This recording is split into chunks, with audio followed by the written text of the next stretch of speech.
You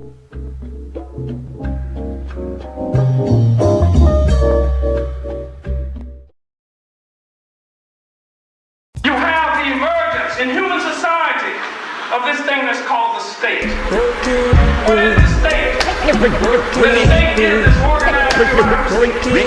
It is the police department. It is the army, the navy.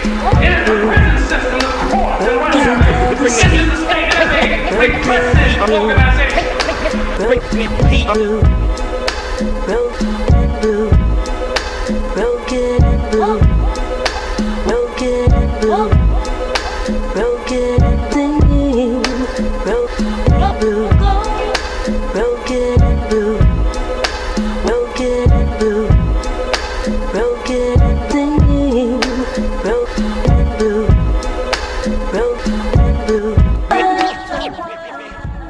Back in 1995, I wrote several futuristic pieces on biochip technology, and it seems we may see the mark of the beast in its lifetime after all.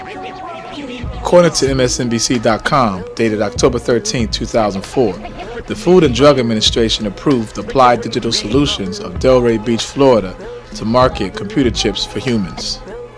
Of course, Wiley's way of debuting it to the world is through some kind of medical hoax.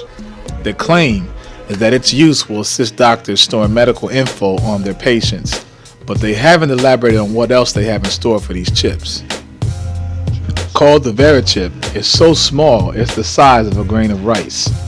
This chip is inserted under the skin with a needle in a procedure that takes less than 20 minutes and leaves no stitches. The microchip alone looks like a dot on your finger, but don't sleep its size. This chip holds mad info about you. Used as a tracking device, Wiley will know where you are when you purchase items in stores instead of exchanging cash, charges, or checks. The police will know who you are without even asking. They will be able to find out if you are a part of any groups that may cause harm to the best interests of the New World Order. They'll have the ability to know where you work, if you work, and all your money exchanges will be done on a debit-credit basis. We already no longer receive paychecks thanks to direct deposit. So you can see the plan is already in motion. The word privacy will cease to exist. Most think it hasn't happened yet, but Congress passed a bill in 1995 that allowed increased phone taps this and every year. And since Bush's bogus war on terror and the deceitful Patriot Act, I'm sure damn near everyone's already tapped. And for what? Because Big Brother is mad paranoid and wants to monitor the people as he should be, because he knows his time is almost up. The Biochip silently and invisibly stores code about you that releases specific personal information when a scanner is passed over it.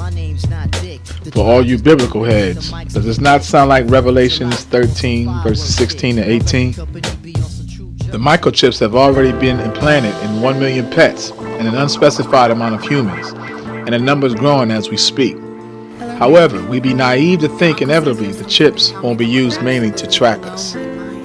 Biochip technology enables a select few to keep tabs on everybody else.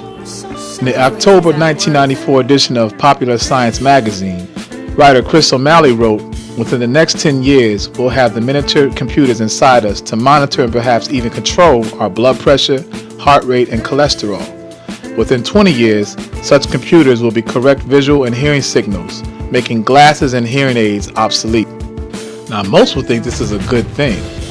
We'll no longer have to wear Coca-Cola bifocals, and your uncle will finally be able to hear you. But if a microchip put inside our natural bodies can heal our eyesight and perfect our hearing, wouldn't you think this technology may also have the capacity to take away your sight or hearing? Can you imagine in the near future a rising leader against the system, who also is a part of the system due to having been deceitfully victimized with the embedded chip, be at a public rally conducting a speech and suddenly go blind or deaf? Who's to say the technology in the chip won't be able to send a spark to your heart, causing a sudden heart attack? You might think I'm reaching, but this shit could happen if you take the mark of the beast. Biochip technology will not make life easier, but it will make it easier for this cracker to enslave us deeper into the matrix of their control. A little over a year ago, these Europeans silently introduced the biochip era to the world through a company called Home Again. I'm sure you've seen the commercial where they implant a chip into pets so you can find them if they happen to run away. All this comes courtesy of Bush's push for electronic health records within a decade. We also find that the U.S. Department of Health and Human Services recently announced $139 million in grants to ensure this happens. Already, approximately 1,000 idiots around the world have had the devices implanted. One of these imbeciles is Applied Digital CEO Scott R. Silverman, who along with a half dozen executives had chips implanted in themselves. So far, the implant has been used for things like speed payment, which operates much like a smart card, allowing you to simply scan your hand and money, soon to be called credits, are deleted from your bank account.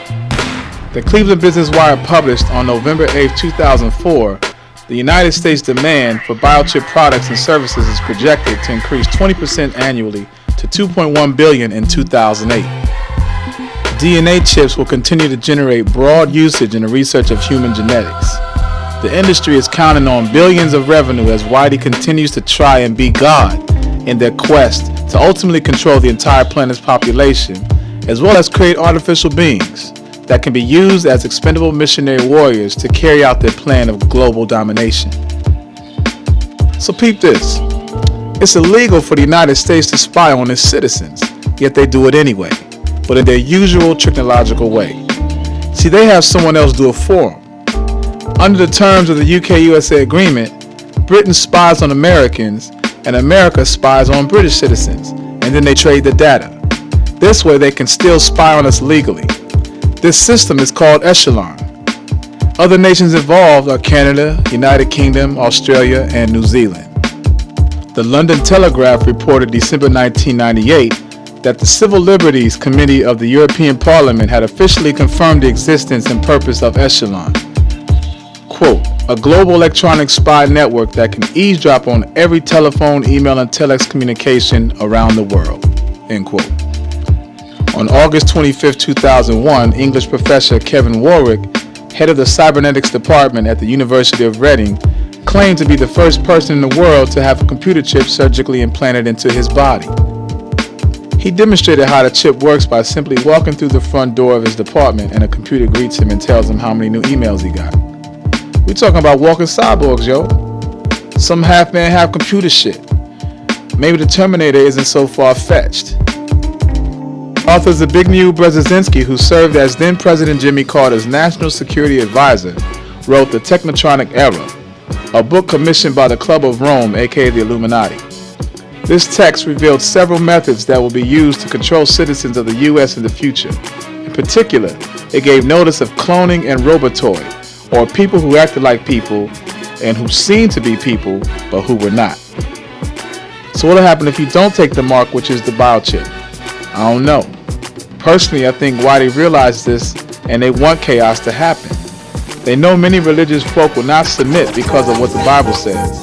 This will make them suitable candidates for prisoners, or maybe even cellar dwellers, like in the movie Demolition Man. Are these the last days? The future seems so uncertain. Rest assured, you're going to have to make a choice, and a choice you make will either enslave you or make you a rebel. Me, I'm a rebel on. Uhuru.